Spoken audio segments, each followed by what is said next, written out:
let's talk quickly about defense. I know you've already said that you don't expect anything to change in terms of Washington's defense commitment to the Philippines. And also, of course, there's a lot of buzz about his nominated Secretary of State, Marco Rubio, being very hawkish about China. But there's nuances to this as well. What would it look like in terms of their commitments to EDCA, for instance, the EDCA sites? And then now also with this new intelligence sharing pact between Washington and Manila. Well, as Secretary Austin said, and I'm hearing the same thing from the Trump people, that all these commitments are going to be in place.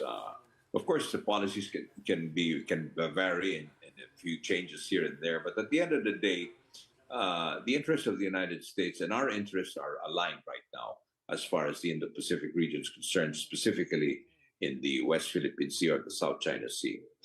The most important real mutual interest is the fact that we, including the United States, do not want to have one country to say that they own and could control an entire area because trillions of dollars pass through the South China Sea. At the end of the day, it's all the bottom line is the economy or the economic prosperity of countries, and obviously the United States. That's why they have a continuing freedom of navigation operations that continue there in our area, precisely to keep the area free from any influence or control of other countries.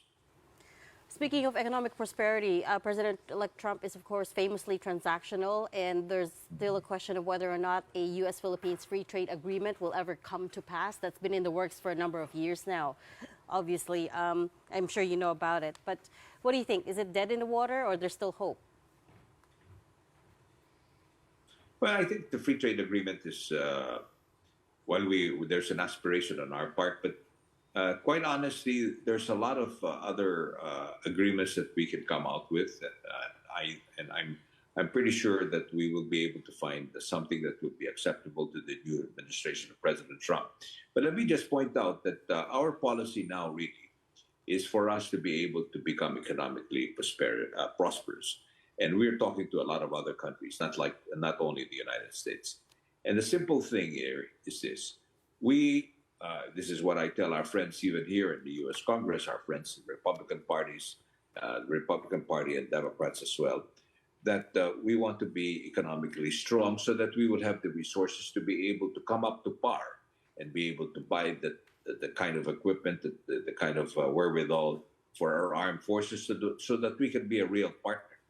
This, I think, reverberated very well with many Republicans, and one of them even told me that will be very good because President Trump likes that kind, that everyone has to put up their share in being able to defend.